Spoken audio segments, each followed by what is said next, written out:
모두의 한국사 김범석입니다. 날씨가 매우 춥죠.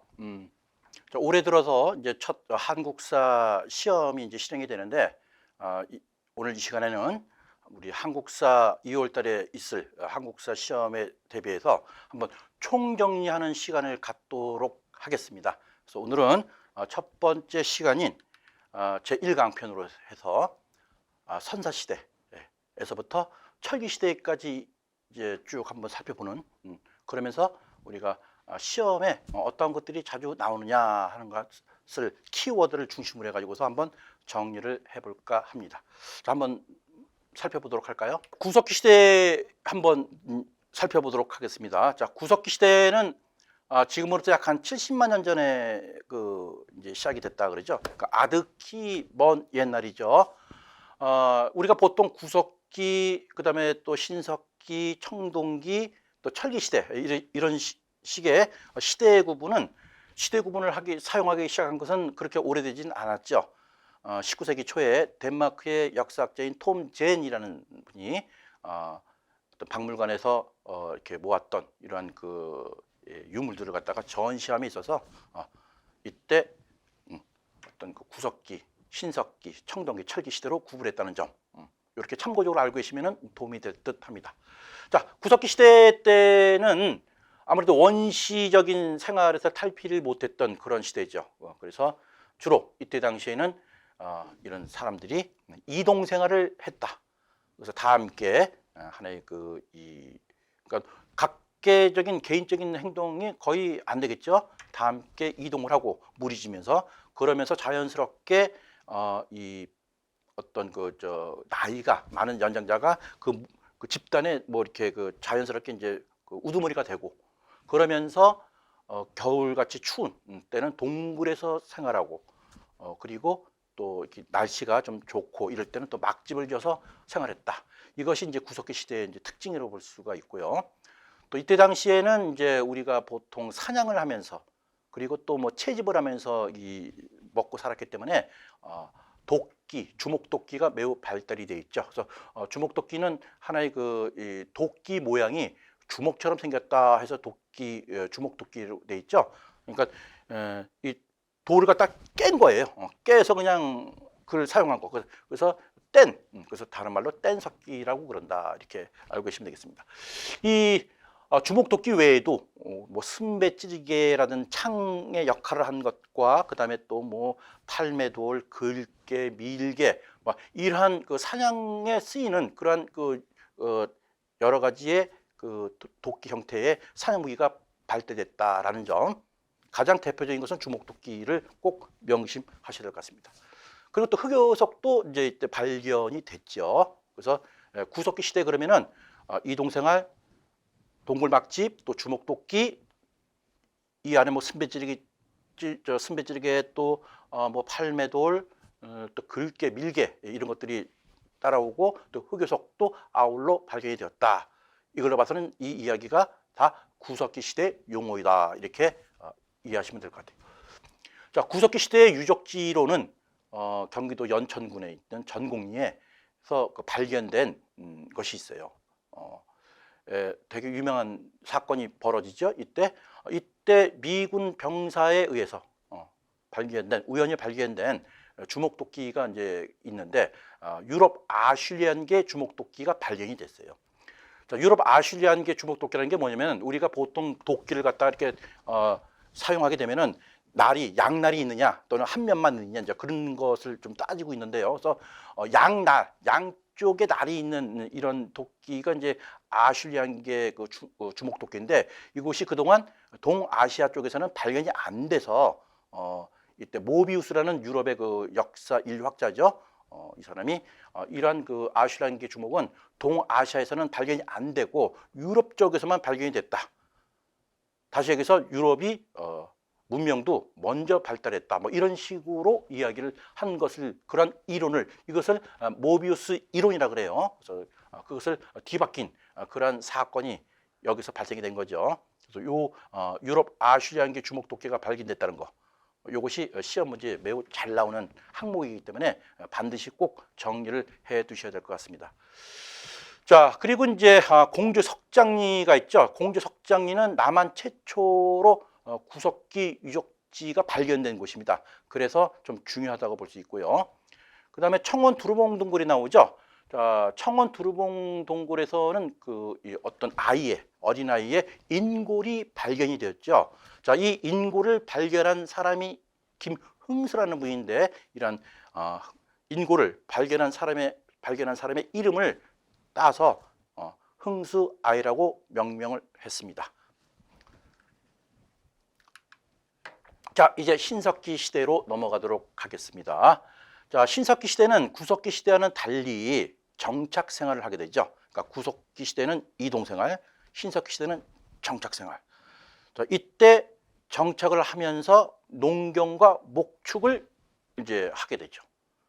자, 이른바 이것을 우리가 신석기 혁명이라고 합니다. 자, 구석기 시대 때에는 동굴이나 막집에서 살았다 그랬죠. 신석기 시대는 움집, 움집을 만들어서 그 안에서 이제 한 가족들이 생활을 했다, 이렇게 보시면 되겠고요. 자, 이때는 이제 이 석기, 뗀석기, 주목덕기에서 한층 더 발달된 그런 이제 그 도구가 사용이 되는 거죠. 그래서 주로 간석기가 사용이 되었습니다. 자, 간석기는 한마디로 돌을 갖다가 가는 거죠. 그래서 마제석기라고도 얘기하죠. 그래서 아주 사냥하는데 더더욱 더 정교하게 쓸 수 있는 그런 마제석기가 발달됐고, 또 이때 당시에는 이제 토기가 이제 또 발명이 됐죠. 그래서 구석기 시대 때는 어떤 무리지어서 사냥을 했을 때 그 사냥한 다음에 그 음식을 섭질하고 또 음식을 갖다가 저장할 수 있는 그런 도구가 없었는데, 신석기 시대 때는 이런 음식물을 갖다가 일정 먹고 남은 부분은 저장할 수 있는 그런 토기, 그 대표적인 토기가 바로 빗살무늬 토기죠. 그래서 빗살무늬 토기 하면은 신석기 시대의 대표적인 토기다, 이렇게 정리하시면 되겠습니다. 뭐 이 밖에도 아빈문, 눌러짓기 토기라든가 덧티 토기라든가 뭐 여러 가지가 있지만은, 역시 신석기 시대의 대표적인 토기는 빗살무늬 토기, 이것만 이래도 정확히 우리가 정리하면 될 것 같아요. 그리고 이제 가락바퀴, 뼈 바늘, 이런 것들이 또 발견이 됐죠. 그래서 가락바퀴, 뼈 바늘은 이제 이때 당시에 이제 옷을 우리가 또 이렇게 지어 입을 수 있었구나. 그리고 가을돌, 가을판, 이런 것들이 발견된 거, 이것은 바로 신석기 시대다, 이렇게 보시면 되겠습니다. 자, 신석기 시대는 이제 시족 사회가 되는 거죠. 한 곳에 정착을 해서, 물론 처음에는 모계 사회였지만은 여자는 집에서 옷과 그물을 짜고 또 아이를 생산하고 가사일을 하고, 또 남자들은 밖에 나가서 사냥과 채집, 이런 식으로 분업화됐겠죠. 이렇게 이러한 시족 사회는 서로 평등한 공동체 생활을 한 것입니다. 자, 이런 평등한 공동체 생활은 구석기 시대하고 별반 다른 점은 없겠죠. 같이 보시면 되고요. 그러면서 폐쇄적 독립체로 이제 존재했다, 이렇게 정리하시면 될 것 같고요. 자, 신석기 시대 때는 이제 원시 신앙이 발생이 됐습니다. 농사를 짓게 되다 보면은 어떤 기후, 그 다음에 또 어떤 해와 이런 것에 영향을 많이 받잖아요. 그래서 신을 믿게 되는 거죠. 그래서 그 대표적인 것이 애니미즘, 또 샤머니즘, 또 토테미즘이죠. 그래서 애니미즘은 모든 사물에 정령이 깃들여 있다. 그래서 여기도 신, 여기도 신, 여기도 신. 또 샤머니즘은 뭡니까? 이러한 신과 만날 수 있도록 중개자 역할을 해주는 일종의 주술을 뜻하는 거죠. 그래서 이런 샤머니즘이 또 발달이 됐고요. 그 다음에 토테미즘, 우리의 시족의 근본은 동물의 이름을 따서 이렇게 또 동물이 우리 시족의 원조다라는 그런 신앙이 발생했던 것이 바로 신석기 시대죠. 자, 이 신석기 시대의 유적지가 또 제법 축제가 많이 됩니다. 그래서 서울 암사동에 가시게 되면은 신석기 유적이 이제 지금 있죠. 우리가 가서 관람할 수 있는 그런 곳이 있고요. 또 제주 고산리 같은 경우에는 우리나라에서 최초의 가장 오래된 신석기 시대의 유적지다, 이렇게 알고 계시면 되고요. 또 이 밖에 강원도 양양 오산리에서 뭐 이렇게 그 조개 껍데기 가면 같은 것도 발견이 되고, 또 부산 동삼동에서는 폐총 조개죠. 조개가 그동안 쌓여서 썩지 않아 가지고서 이런 것들이 발견이 됐던 것이 바로 이 신석기 시대의 가장 대표적인 유적지다. 이렇게 우리가 정리를 하면 될 것 같아요. 자, 구석기 시대의 유적지와 이 신석기 시대의 유적지는 잘 구분해서 정리를 해 놓으시기 바라겠습니다. 자, 이제 청동기 시대로 넘어가도록 하겠습니다. 자, 청동기 시대는 뭐 기원전 2000년부터 1500년경에 시작했다 그랬죠. 자, 구석기 시대는 70만 년 전, 또 신석기 시대는 지금으로부터 약 8000년에서 7000년경 사이에 이제 시작이 됐는데, 이제 한꺼번에 그냥 5000년이 그냥 헐라당 넘어가 버렸네요. 그죠? 좀 시간이 매우 빨리 지나가죠? 자, 청동기 시대 때는 이 신석기 시대에서 더 한층 발달된 그러한 시대죠. 글자 그대로 청동을 만들어서 사용했던 시대다, 이렇게 보시면 되겠습니다. 자, 신석기 시대 때는 서로 시족 사회가 돼서 한 곳에 정착해서 농사를 짓고 아주 알콩달콩 살아갔겠죠. 자, 그러다가 이러한 시족 이렇게 이제 있을 때 어느 시족 집단이 그 농사를 짓는 데는 수확량이 매우 많이 나오고, 또 어느 시족 집단에서 또 농사 짓는 수확량은 또 매우 또 미미하고, 이러한 것이 어떤 지리적 영향에 따라서 있을 수가 있겠죠. 자, 이랬을 때 우리가 수확이 덜 되는 그런 척박한 땅에서 사는 그런 시족이 다른 시족을 갖다가 침략을 하게 되죠. 이제는 싸움이 벌어진다는 얘기죠. 그래서 남의 땅을 갖다가 이제 침략을 해서 자기 거 시키는 거죠. 이러면서 자연스럽게 계급이 발생이 되는 거죠. 자, 계급이 발생이 되면은 위와 아래가 이제 집단이 생기겠죠. 그래서 족장이라는 사람이 이제 이때 청동기 시대 때 나타나는 거죠. 거기에 대한 이제 대표적인 어떤 그 유물로서는 뭐 거친 무늬 거울. 지금도 우리가 거울 사용하고 있지만은 이때도 거울이 있었구나. 근데 거친 무늬네. 그리고 팔주령 8개의 어떤 방울 달린 것을 갖다가 이렇게 껴서 이렇게 하면서 나는 신과 동급이다. 뭐 이런 식으로 또 이렇게 또 아래 사람들을 호령했겠죠. 자, 또 청동기 시대에 그러면 또 대표적인 것이 또 고인돌이죠. 자, 이 고인돌은 우리나라의 고인돌이 전 세계 약 40%를 현재 가지고 있다 그러네요. 그래서 우리나라는 가히 고인돌 왕국이라고도 해도 무방할 정도로. 그래서 이 고인돌은 세계문화유산으로 또 지정도 돼 있습니다. 자, 이 밖에도 청동기 시대 때의 그 유물로서는 비파형 동검, 마치 칼이 비파의 모양을 닮았다 해서 비파형 동검이고, 또 반달 돌칼, 칼은 칼인데 모습이 반달처럼 생겨서 반달 돌칼이라고 그러죠. 또 바퀴날 도끼, 홈자기, 이런 것들이 이제 청동기 시대 때 대표적인 그러한 그 유물이고, 그다음에 토기. 자, 신석기 시대 때는 빗살무늬 토기가 대표적인 토기라고 그랬는데, 청동기 시대 때는 민무늬 토기가 나오래요. 그죠? 그래서 민무늬 토기, 그다음에 또 미송이식 토기도 나오죠. 이거는 이제 어떤 지명을 이것이 발견된 미송이라는 지역에서 발견된 건데, 이러한 것들이 발견이 되었다.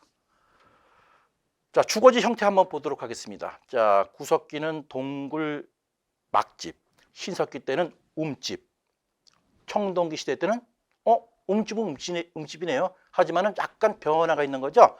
주로 강 주변에 낮은 산이나 또 언덕, 구릉 이런 지대에 움집을 지어서 살고, 그 다음에 또 신석기 시대 때의 움집은 약간의 반지하였는데, 이때는 반지하가 아닌 그래도 지상 가옥화시켜서 거기서 4명에서 5명 정도가 이렇게 살 수 있는 그렇게 지상 가옥화를 시켰고, 그다음 그 주변에 울타리와 도랑도 설치했다. 일종의 해자 같은 역할을 하는 거죠. 그렇죠? 이런 것이 이제 청동기 시대였다. 그러니까 청동기 시대에는 계급이 발생했다는 게 매우 중요하고, 고인돌, 그다음에 민무늬 토기, 미송시 토기, 이런 용어가 나오면은 이건 청동기 시대의 이야기구나, 이렇게 우리가 정리를 하면 될 것 같아요. 자, 청동기 시대의 대표적인 유적지로서는 여주의 흔암리와 부여 송궁리가 있습니다. 이 두 군데는 우리 청동기 시대 때의 어떤 문제를 낼 때 많이 나오는 그런 지문이기 때문에 반드시 우리가 알고 있어야 되겠습니다. 그래서 구석기 시대와 신석기 시대, 그리고 청동기 시대의 그 유적지 다시 한번 잘 정리 부탁드리겠습니다. 자, 이제 고조선으로 넘어가도록 하겠습니다. 자, 고조선은 청동기 문화를 기반으로 해서 만들어진 우리나라 최초의 국가죠. BC 2333년. 그러니까는 BC 2333년 그리고 우리가 현재 AD 2000 올해가 22년도죠. 그러니까 우리나라의 역사는 4355년이 되겠네요. 그죠? 그래서 우리가 10월 3일 날 개천절이 있죠. 이 고조선 당군 왕검 덕분에 우리가 공휴일을 한번 쉬고 있는 거죠. 자, 이런 이 당군 왕검은 재정일치 사회였다. 즉 제사와 정치를 갖다가 한 사람이 다 그죠? 분리가 아니죠. 당연히 이때 당시에는 이런 사회가 될 수밖에 없겠죠. 그죠? 그렇게 하시면 되고요. 이런 고조선에 관련된 책자가 여러 개가 있는데 그중에서도 대표적인 것이 고려시대 때 승려 이련이 지은 삼국유사, 그 다음에 또 이승유의 제왕운기, 또 세종실록 지리지, 또 응세지주, 동국여지승남, 이러한 책들에는 고조선에 관련된 그러한 내용이 들어있다는 점 반드시 우리가 알고 넘어가야 되겠습니다. 자, 고조선에는 또 이 8조 법금, 범금 이란 그 법률이 있었어요. 현재 전해지는 것은 3개만 전해진다고 우리가 알고 있죠. 사람을 죽이면 사형에 처한다. 또 남의 곡식을 훔치면은 노비가 되는데, 그리고 또 노비가 또 이렇게 남의 물건을 훔쳐서 내가 노비에서 용서를 빌려고 면천하려면은 50만 전의 돈을 지불해야 된다라는 이런 이 사유재산, 또 노비제도 뭐 이런 것들이 이때도 있었구나. 사유재산 인정도 있었구나. 또 사람의 생명을 매우 중요시했구나. 이런 식으로 우리가 정리하면 되겠죠. 그래서 고조선 8조 범금. 자, 이때에 또 세영동금이라는 게 있어요. 저 세영동금은 이것이 이제 이 한반도 지역에서만 발견이 됐다 그래요. 그래서 이것을 다른 말로 한국식 동금이라고도 명칭을 부릅니다.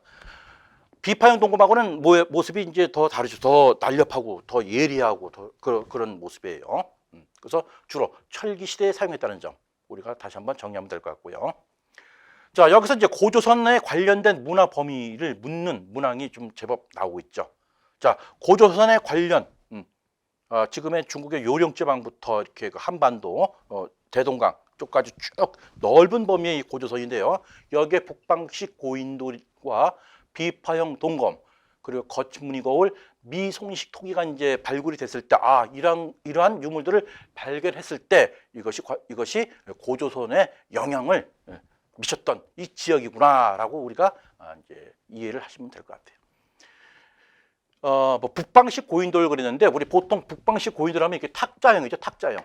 이런 식의 그 고인돌과 또 남방 이쪽 전라도 쪽에 특히 많이 있는데 이것은 이제 이런 식의 또 고인돌이 있어요. 이것은 이제 우리가 바둑식판에 또 이렇게 이 고인돌이라고도 하죠. 그래서 이 북방식 고인돌은 T자형, 탁자형이구나. 남방형 고인돌은 바둑판식이구나. 그 정도만 우리가 구분하면 될 것 같아요. 자, 이 고조선은 기원전 4세기경에 왕이라는 칭호를 사용했다. 아무래도 중국이 영향을 좀 받았겠죠. 그리고 기원전 3세기 때는 부왕, 준왕이라는 강력한 왕들이 통치를 했었다. 그 다음에 그 밑으로 조직으로 상, 대부, 장군이라는 용어를 사용했다라는 점, 이것은 고조선에 관련된 중요한 핵심 키워드라고 볼 수 있겠습니다. 자, 그런 다음에 이제 위만 조선으로 넘어가게 되죠. 저 중국 연나라에서 위만이라는 사람이 망명을 하게 되죠. 이때 이 조선은 준왕이 이제 왕 제2 시절 때 위만이 이 준왕에게 충성을 맹세하고 자기가 데려온 무리와 함께 일정 지역을 이제 어떤 권한을 부여받아서 다스리다가 결국은 우리나라 최초의 쿠데타라고 할 수 있죠. 준왕을 물리치게 되죠. 그러면서 왕위에 오릅니다. 이때가 이제 기원전 194년이죠. 위만 조선입니다. 자, 이렇게 준왕을 물리치고 왕위에 오른 위만은 본격적인 이제 철기 수용을 하게 되면서 고조선은 대외적으로 많은 경제적 부를 쌓게 되는 거죠. 특히 이 한나라와 이때 당시에 중국은 한나라예요. 그리고 남쪽의 진국 사이에 중개 무역을 함으로써 많은 경제적 이득을 취했어요. 자, 요것에 대해서 좀 못마땅하게 생각했나요? 한 무제에 의해서 공격을 당하죠. 그래서 처음에는 엄청나게 저항을 하고 또 전투에서 승리도 일궈놨지만은 결국은 우구왕 때 한나라의 공격을 더 이상 막지 못하고 멸망에 이르게 되죠. 그러면서 한나라는 이 조선의 한 군현을 설치하게 됩니다. 이것이 이제 조선시대의 내용이죠. 잘 순차적으로 우리가 정리를 한번 잘 하시길 바랍니다. 자, 이제 철기시대가 되겠죠. 자, 청동계를 바탕으로 한 고조선 이후에 이제 철기시대가 본격적으로 이제 그 발달이 되는 거죠. 그래서 이런 철기시대에는 어떤 중국하고 이제 교류가 있었다. 그래서 이 중국과 교류를 하게 되는 어떤 그 유물, 그 대표적인 것이 명도전, 오수전, 반량전 같은 게 있었다. 이 철자, 돈이죠. 화폐죠. 화폐. 발견되다 보니까 중국 한자가 있으니까는 이게 중국 교류했구나. 이렇게 우리가 알고 계시면 될 것 같고요. 그리고 이제 경남 이제 창원에서 다우리붓이 발견이 됐어요. 그래서 이 붓, 우리 붓 하면은 이게 뭐 한자 쓰는 것이 딱 연상이 되죠. 그죠? 그래서 이때 한자가 사용했구나. 즉, 다시 이야기해서 한자가 이때 전략이 됐다. 이렇게 보시면 되겠습니다. 자, 세용동검은 제가 앞전에 말씀드렸죠. 한국식 동검이라고요. 철기시대 때 주로 사용했다라는 점 다시 한번 강조해 드리고요. 자, 철기시대 때는 검은 간토기, 덧띠토기, 민무늬 토기 등이 발달되었죠. 주로 이제 그 토기는 빗살무늬 토기와 또 그 우리 그 청동기 시대 때 뭐 민무늬 토기, 이 두 가지를 정확히 알고 계시면은 나머지 토기는 철기 시대로 이렇게 넘어가면 될 것 같아요, 그죠?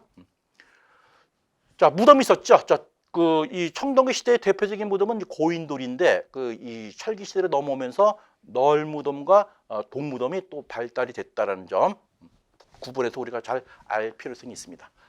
이 밖에 이 철기 시대 때는 온돌 장치를 사용하고 또 지상 가옥 형태를 계속 유지했다.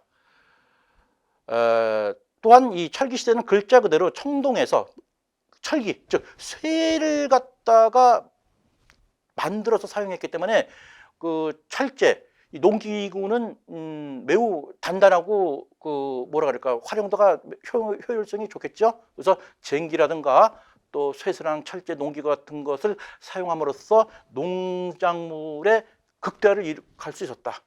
그리고 또 철기로 만든 이러한 무기, 결국 이때부터는 뭐야? 국가 간의 어떤 그 이 전쟁, 침략 이런 것들이 이제 본격적으로 시작이 되는 그런 시대가 바로 철기 시대라고 볼 수 있겠죠. 자, 이런 철기 시대 때에는 여러 나라들이 성장을 하게 됩니다. 그래서 이거는 우리가 분명히 잘 알고 계셔야 되겠죠. 자, 우리가 이제 이게 한반도가 있으면 위치 이쪽 이 광활한 이 중국 대륙이죠. 만주의 숭화강이라는 지역에서 부여가 이제 있고요. 그다음에 한반도 이북에 고구려, 이렇게 해서 강원도의 북부남부 쪽에 옥조와 동해가 있고요. 그다음에 삼한이 이렇게 있었죠. 자, 이런 그 위치에 대해서 정확히 우리가 부여는 어디에 위치해 있고 고구려는 어디에 위치해 있고 옥조동해는 어디에 위치해 있다는 것은 보통 우리가 시험 문제 지도를 이렇게 명시를 해서 시험 문제가 자주 출제되니까는 그것도 우리가 한번 잘 정리를 해야 되겠죠. 자, 여기서 또 자주 출제되는 것은 각 그 이 철기 시대 때 부여, 고구려, 옥조, 동해의 어떤 그 풍습 이런 것들이 시험 문제 매우 잘 나옵니다. 그러니까 부여, 고구려, 옥조, 동해의 특징을 정확히 우리가 알고 있어야 되겠습니다. 자, 부여 같은 경우는 오부족 연맹입니다. 연맹 왕국. 다시 그래서 중앙 집권적인 국가는 아직 되기 전이고요. 이런 5개 부족에서 각각 우두머리들이 그쪽 지역을 다스렸어요. 그것이 바로 사출도라는 건데요. 마가, 우가, 저가, 우가라는 어떤 동물명을 쓰고 있고 여기에서 추천한 사람이 일국의 왕이 되는 거죠. 그러니까 왕권은 매우 미약했습니다. 뭐 예를 들면은 날씨가 가물고 또 홍수가 엄청나고 뭐 이럴 때는 왕이 정치를 잘못했다. 이렇게 해서 요즘 말로 뭐 탄핵을 당하고 또 죽음까지 이르는 이러한 시대였지요. 자, 제천 행사. 자, 우리가 농사를 그죠? 신석기 시대 때 신석기 혁명 우리 공부했죠. 이런 농사를 짓기 위해서는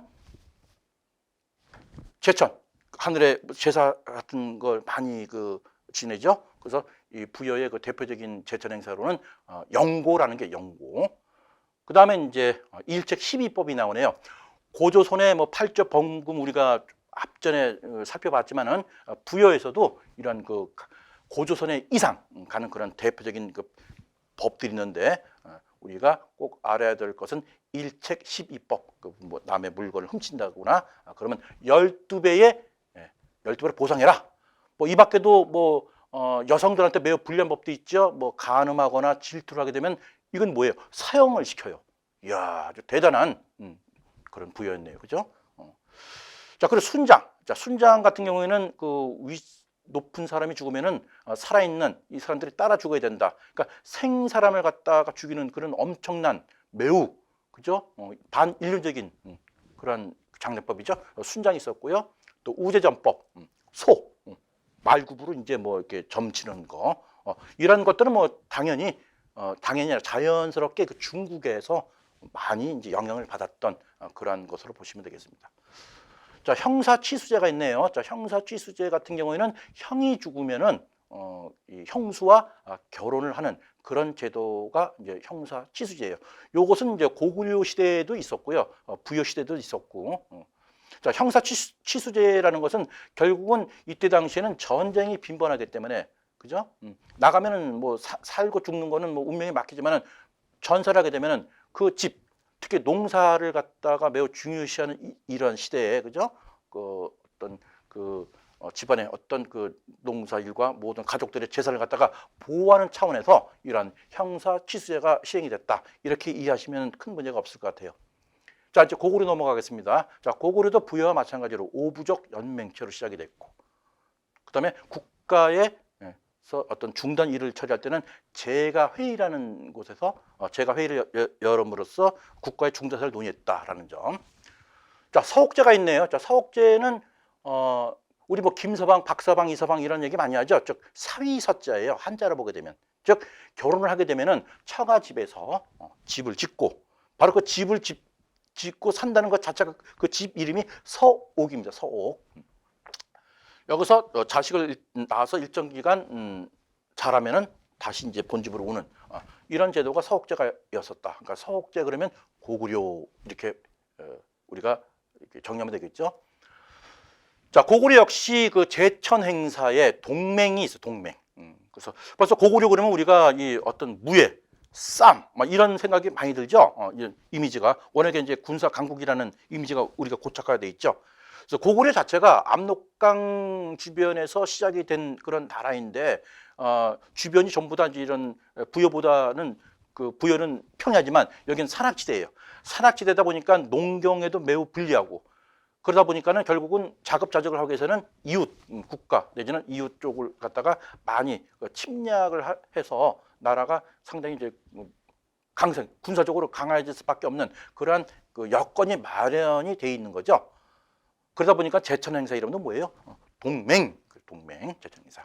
자, 여기에 이제 극동 대혈이라는 이 제천 행사의 이 제사를 지내는 곳이죠. 그래서 극동대회라는 것도 아울러 잘 좀 우리가 알고 계시면 도움이 될 거예요. 그래서 극동대열 제천 행사 때 했던 그런 곳이다, 이렇게 이해하시면 되겠습니다. 자, 이제 옥조 동해가 나오죠. 자, 옥조 동해는 이게 위치상으로 현재 강원도에 있죠. 그래서 이쪽은 주로 읍군 또는 삼로라는 족장이 이 땅덩어리 좁지만은 이렇게 잘 이렇게 다스렸다, 이렇게 알고 계시면 되고요. 옥조의 그 풍습, 민며느리제. 자, 민며느리제는 아직 혼기가 차지 않은 그런 여자 아이를 갖다 어릴 때 미리 일종의 뭐 계약금을 주고 크면은 우리 집 아들과 결혼시키는 일종의 매매혼으로 이렇게 이해하시면 될 것 같아요. 이런 옥조는 민며느리제가 있었다. 그리고 가족 공동무덤이 있네요. 그러니까 가족이 죽으면은 일종의 가무덤을, 가매장을 했다가 나중에 뼈만 추려 가지고서 공동무덤을 만들었다. 그러니까 옥조 그러면 민며느리제 가족 공동 무덤 이렇게 이해하시면 돼요. 정리하시면 될 것 같고요. 자, 동해. 자, 동해는 쪽이 동해 바다니까 그죠? 그래서 이쪽 그 특산물 같은 것도 이제 많이 나오는 그런 데예요. 자, 동해는 어떻게 보면은 볼까요? 무천이 있네요. 무천 제천 행사네요. 그러니까 부여, 영고, 고구려, 동맹. 동해는 무천이라는 게 있었고요. 그다음 책화. 책화는 우리가 살고 있는 이 지역에 딴 사람들이 쳐들어 그러니까 넘어오지 못하게끔 울타리 치는 거죠. 여기 우리 동네야. 우리 집에 함부로 들어오지 마. 만약에 들어오면 너한테 책임 물어. 그래서 책화예요. 자, 단궁은 짧은 뭐 화살, 활 이런 거 얘기하고 과하마는 과일 나무 밑을 지나갈 수 있는 말. 그러니까 아주 조그만 쪼락말 같은 거겠죠. 이런 것들이 동해의 이제 특산물로 되게 유명했던 모양이에요. 반어피는 바다 표범이고요. 아무래도 바다 쪽에 있으니까는 반어피가 좀 나오겠죠, 특산물로. 그래서 이 옥조와 동해의 풍습과 특산물 잘 구분해 가지고서 정리해 주시길 바라겠습니다. 자, 이제 사만. 사만은 마한, 진한, 변한 이렇게 이제 나누고 있는데요. 자, 사만에는 이제 신지와 읍차라는 직책을 가진 사람들이 이제 이쪽을 다스렸어요. 그래서 신지는 좀 규모가 큰, 또 읍차는 규모가 작은 이런 곳을 다스렸던 그 족장들이죠. 그리고 이제 하늘의 제사 지는 천군이 있어, 천군. 이런 천군은 한마디로 이때는 뭐예요? 이제 재정이 분리가 됐다는 것을 우리가 알 수 있고요. 이런 천군이 하늘의 제사 지내는 이런 신성한 곳을 우리가 소도라고 하거든요. 소도. 그러니까 이 소도는 그야말로 아주 신성한 곳이에요. 그러니까 뭐 일종의 무슨 범죄를 저지른 노비가 도둑이 이 소도 쪽으로 넘어가게 되면은 함부로 잡을 수가 없는 그런 곳이 바로 소도였다 이렇게 보시면 되겠습니다. 그래서 사만에서는 천군과 소도가 매우 우리가 중요하게 잘 우리가 정리를 해야 될 것 같아요. 자, 다시 한번 그냥 입에서 하죠. 자, 부여, 영고, 고구려, 동맹, 동해, 무천이 나오는 반면 사만은 제천 행사가 2번 있었네요. 수린날 그래가지고 5월과 10월 두 차례에 걸쳐서 제천 행사를 했다는 점. 뭐 2개니까 더 이제 우리가 구분하기 좋죠. 그리고 이제 낙랑과 외에 철을 수출했다. 이쪽 지역에서 철이 많이 이제 잘 발달이 됐어요. 그래서 이게 후에 이쪽 지역이 이제 가야로 이제 또 이렇게 나중에 이제 발전으로 이제 가야 지역으로 이제 바뀌지만은 가야 역시 철을 많이 생산해서 외에 수출하는 그게 이어지는 거죠. 특히 변한 지역에서는 낙랑과 외에 철을 수출해서 이것이 하나의 화폐 역할도 했다는 점 우리가 반드시 좀 알고 넘어가야 되겠죠. 자, 여기서 보통 세 문제에서 네 문제까지 출제가 되기 때문에 여기에 설명했던 이런 핵심 키워드를 갖다가 잘 정리를 하시게 되면은 한국사 시험 마치는 데는 큰 문제가 없어 보입니다. 모두의 한국사 김범석이었습니다.